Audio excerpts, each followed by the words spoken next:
Assalamualaikum warahmatullahi wabarakatuh. Kembali lagi bersama Kang Fanzo. Lanjutan chapter 1043 episode 108 part 1. Bertemu teman lama. Tawa lembut yang familiar menyebabkan tubuh Liu Qing terdiam. Sesaat kemudian akhirnya dia sembuh. Wajahnya penuh dengan ketidakpercayaan saat melihat pemuda tak dikenal itu. Kamu Xiao Yan. Kata-kata Liu Qing baru saja terdengar saat tubuh Liu Fei yang indah di belakangnya tiba-tiba gemetar.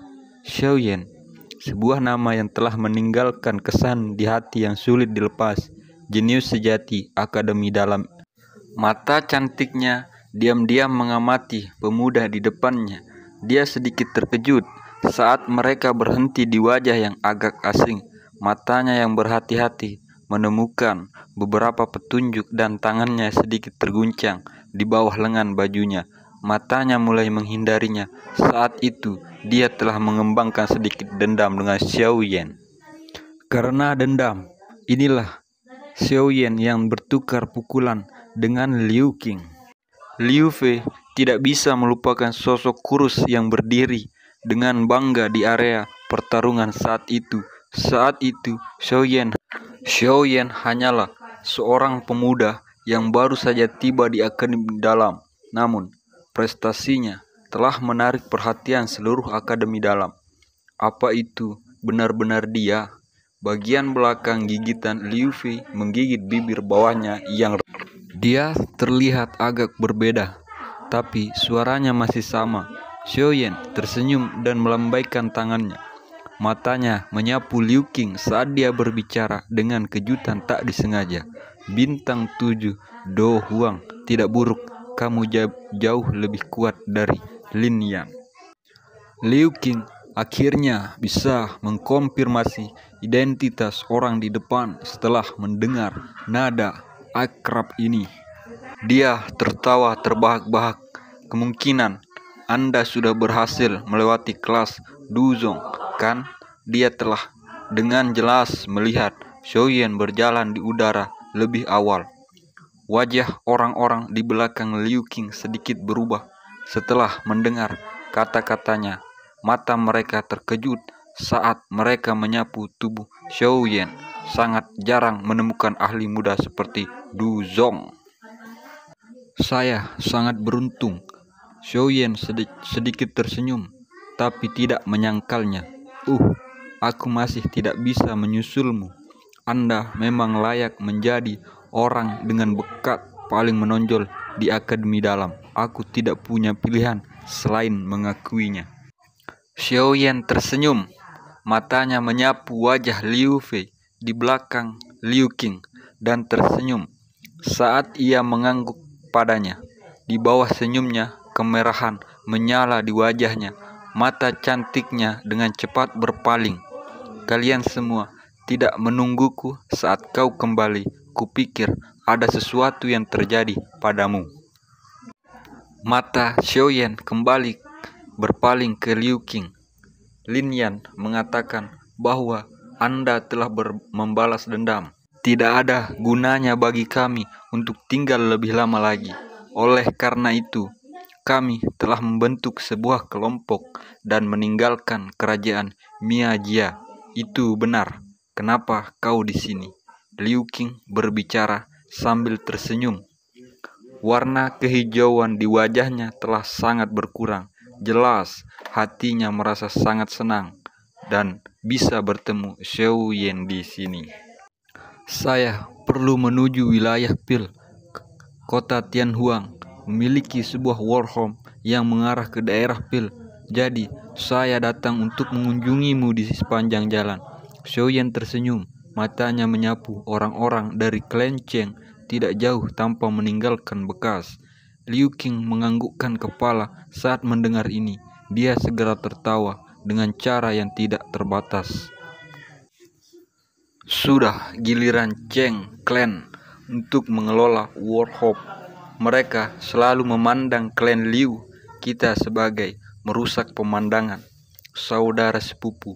Mereka hanya akan membuat hal-hal sulit jika Anda menunjukkan diri. Ekspresi Liu Qing merosot dan Liu Fei berhenti berbicara. Apa yang terjadi? Apakah Anda membutuhkan bantuan saya? Xiaoyan tampaknya tidak melihat Liu Qing. Matanya beralih ke Liu Fei saat dia bertanya sambil tersenyum. Tidak ada, hanya masalah kecil saja. Mari kita kembali dulu. Sejak Anda tiba di kota Tianhuang, saya harus benar-benar menerima Anda apapun yang terjadi. Hahaha, Liu Qing, kamu benar-benar meremehkan Xiaoyan. Dia baru saja berjuang keluar dari Wing Lighting Pavilion. Liu Qing dan kedua sesepuh di belakangnya tertegun saat mendengar ini. Wajah mereka langsung berubah sedikit. Berjuang keluar dari Wing Lighting Pavilion. Jangan dengarkan omong kosong yang orang ini tumbuh. Saya baru saja turun dari Gunung Petir dan memiliki dendam dengan Wine Lighting Pavilion. Namun sudah beres. Xiaoyan yang melambaikan tangannya dan tersenyum saat ia melihatkan ceritanya. Mata Liu Fei tampak tidak biasa.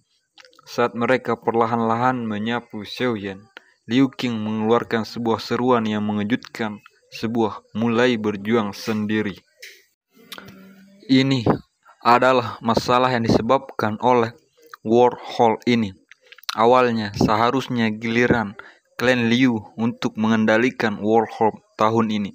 Namun, Burning Flame Valley telah menggunakan ini sebagai chip tawar-menawar untuk menemukan alkemis tingkat tinggi, bahwa klan Cheng telah menemukan seorang alkemis kelas 6 dari suatu tempat. Mengapa Burning Flame Valley mencari alkemis tingkat tinggi? Kepala lembah Burning Flame Valley ingin memperbaiki pil obat. Xiaoyan sedikit mengangguk. Matanya tiba-tiba terlempar ke wajah bangga pria tua berjubah ungu itu agak jauh saat dia berkata, dengan kata lain, selama Anda memiliki seorang alkemis yang tingkatnya lebih tinggi daripada orang tua, Wormhole ini akan dikembalikan ke klan Liu untuk dikelola. Liu Qing mengangguk. Beberapa harapan tanpa sadar bangkit di hatinya saat melihat Xiaoyan. Xiaoyan tidak mungkin mengalami perbaikan. Menurut dugaannya, Xiaoyan saat ini seharusnya adalah seorang alkemis kelas 6. Meskipun Xiaoyan yang mungkin tidak melampaui pria tua itu berjubah ungu, setidaknya dia akan jauh lebih lemah. Xiaoyan tersenyum saat melihat ini.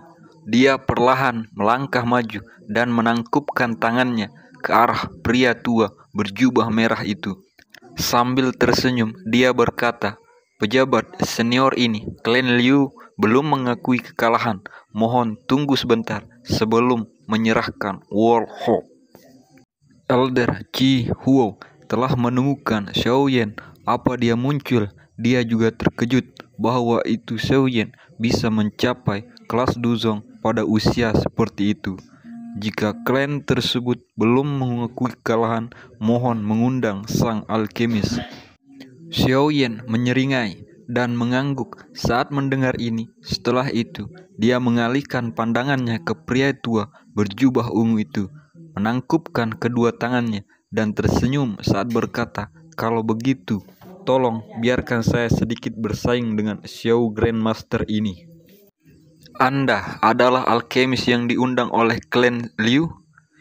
Elder Cihu tertegun saat mendengar ini. Matanya perlahan menyapu tubuh Xiaoyan tanpa sadar. Dia merasa tidak percaya. Status Xiaoyan sebagai Duzong pada usianya telah mengejutkan Elder Cihu. Kata-kata Xiaoyan ini juga mulai menimbulkan keributan di kalangan orang banyak di bawah ini. Namun, kebanyakan orang mencemooh kata-kata Xiaoyan. Menjadi salah satu pihak yang terlibat, Zheng Xiu juga terkejut. Namun, senyuman dingin melintas di wajahnya yang keriput. Dia menatap Xiaoyan dan berkata, "Mungkin orang tua, saya mungkin benar-benar tidak dapat bersaing dengan Anda dalam hal doki. Xiaoyan mengabaikan tawa dingin Zheng Xiu ini. Matanya berpaling kepada Elder Qi Huo saat tersenyum dan berkata, "Bolehkah saya tahu bagaimana kita akan bersaing? Karena Anda juga seorang alkemis, Anda juga harus menyadari pentingnya kekuatan spiritual seseorang. Dalam hal ini, kita harus bersaing dalam hal kekuatan spiritual karena Anda berasal dari generasi muda. Orang tua, saya akan membiarkan Anda menyerang lebih dulu." Seseorang tidak bisa menyalahkan Zheng Xiu karena bersikap sombong. Ini kesenjangan terbesar antara seorang alkemis dan praktisi duo. Biasa adalah kekuatan spiritual mereka. Kekuatan spiritual tingkat 6 alkemis setara dengan seorang ahli duozong. Xiaoyan awalnya tertegun saat mendengar kata-kata Zheng Xiu. Ekspresinya dengan cepat menjadi sedikit aneh. Zheng Xiu melambaikan lengan bajunya dan berdiri dengan kedua tangannya di belakangnya. Setelah berbicara, matanya melirik Xiaoyan dengan acuh tak acuh. "Mulailah." Xiaoyan sedikit melebar mulutnya. Segera itu menjadi desahan lembut. Dia perlahan mengangkat tangannya di depan banyak tatapan. Setelah itu, dia dengan lembut menyapu dari jarak jauh. Saat tangannya diayunkan, kekuatan rohani yang agung dan megah segera tersapu dari langit seperti badai.